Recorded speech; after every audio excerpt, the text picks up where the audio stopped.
yang saya cintai. Ini kemarin saya agak lama menjawab karena masih sibuk ngaji kilatan, di mana adat para kiai memang mengajar full ketika Ramadan, beberapa kitab, beberapa literatur. Tapi alhamdulillah ini masih ada sisa-sisa energi untuk ikut ngaji bareng di acara Santri Gayeng. Saya paling ingin dan paling sangat ingin di mana di Ramadan ini banyak membaca Quran. Baik membaca secara qiraatan ya, karena membaca ayat-ayat Quran itu sudah ibadah, meskipun tidak paham, nilainya sudah ibadah. Atau syukur-syukur membaca dan menjadi bimbingan. Saya beri contoh, membaca meskipun tidak paham itu baik. Saya beri contoh begini. Ada orang yang semalaman itu jagungan sama keluarga, bercengkrama ringan.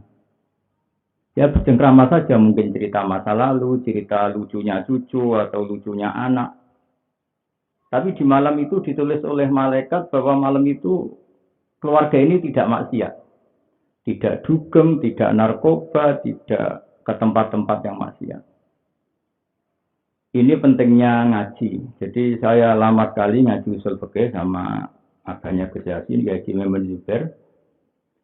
Di antara kebaikan agama ini adalah meninggalkan kemungkaran. Meninggalkan itu sesuatu yang nggak butuh modal. Kalau kita untuk dapat pahala sholat, itu kita harus sholat. Untuk pahala haji, kita harus haji. Tapi ada kebaikan yang kita tidak perlu modal, yaitu tarkul mungkarat, meninggalkan hal-hal yang dilarang Allah Subhanahu wa taala. Jadi barokahnya kita bercengkrama dengan keluarga, asik. Kalau dalam bahasa santri ya santri gayeng, guyon-guyon sama teman, sama tetangga. Tapi efek dari itu atau min lawazimi dzalik, efek dari itu pasti saat itu juga kita tidak maksiat. Tahu-tahu sudah pagi. Kita tidak menyaksikan maksiat di keramunan, tidak macam-macam. Nah kira-kira juga seperti itu. Kalau orang baca Quran tidak paham, setidaknya dia menyibukkan diri dengan kalamu, dengan sesuatu yang baik. Efek dari itu pasti saat itu tidak maksiat.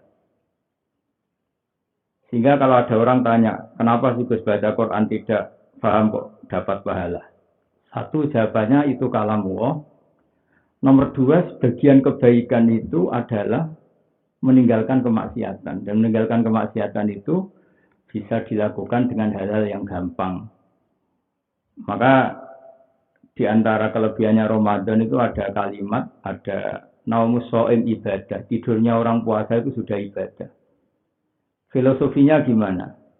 Di mana-mana orang tidur itu ya tidak nyuri, tidak ngerasani orang, tidak gosip, tidak melihat hal-hal yang maksiat. Jadi tidur punya nilai positif, tarkul mungkarat. Saat tidur Anda berarti meninggalkan semua keburukan. Jadi, nah kedua, ini yang lebih utama lagi, syukur-syukur bacanya itu paham. Paham itu artinya ngerti ya, sesuai kapasitas masing-masing. Saya ini mulai kecil sampai sekarang, masih ngaji Quran, juga masih belajar, juga masih terus mencari ilmu. Di antara cara-cara Allah untuk menjelaskan manusia, itu pakai al-amsal. Al-amsal itu maknanya analogi yang mudah difahami manusia. Sehingga di surat Waqiah misalnya, kita cari surat-surat yang terkenal, Allah itu dengan sangat mengharukan, padahal Allah adalah Tuhan. Jadi dengan sangat mengharukan ngendikan nahnu khalaqnakum falaula tusaddiqun. Mbok ya kalau nyembah yang perlu disembah itu mbok yang punya reputasi menciptakan. Intinya Allah itu ingin mengajari kita. Pertama Allah cerita tentang kualifikasi jadi Tuhan. Itu Allah sangat fair sekali. Kita misalnya baca di awal juz 26. Allah mempersilahkan orang berpikir terbuka. Sampai Allah ngendikan kul ara'aitum ma tad'una min dunillah aruni madza khalaqu minal ardi am lahum syirkun fis samawat. Oke, Anda silahkan mempertuhankan selain saya, kata Allah. Oke, Anda silahkan mempertuhankan selain Allah. Tapi aruni madza khalaqu minal ardi. Lalu yang kalian pertuhankan itu reputasinya apa? Ketika langit diciptakan. Aruni madza khalaqu minal ardi. Orang-orang yang kalian tuhankan itu reputasinya apa ketika bumi saya ciptakan? Misalnya orang kafir Mekah menyembah Lata, Uzza, Hubal. Apa mereka ikut menciptakan bumi? Orang Mesir dulu menyembah Fir'aun. Apakah Fir'aun ikut menciptakan bumi yang lahirnya saja di bumi? Sehingga terus dengan kesadaran-kesadaran itu orang akan kembali ke Allah Subhanahu wa taala. Jika dalam cerita-cerita di tafsir, salah pahamnya Fir'aun itu belum sembuh atau tidak mau sembuh. Ketika Nabi Musa ditanya, Wama Rabbul Alamin. Lalu Tuhan semesta alam itu siapa Musa? Nabi Musa menjawab, Rabbus samawati wal ardi, yang nuhani langit dan bumi. Itu Fir'aun masih bisa ngeles begini. Soal bumi kata Fir'aun, Ma'alim tulakum min ilahi ghairi. Setahu saya jalan-jalan di mana-mana dituhankan saya. Karena pas itu Fir'aun penguasa Mesir. Nah soal Tuhan langit kata ini yang paling parah dari Fir'aun.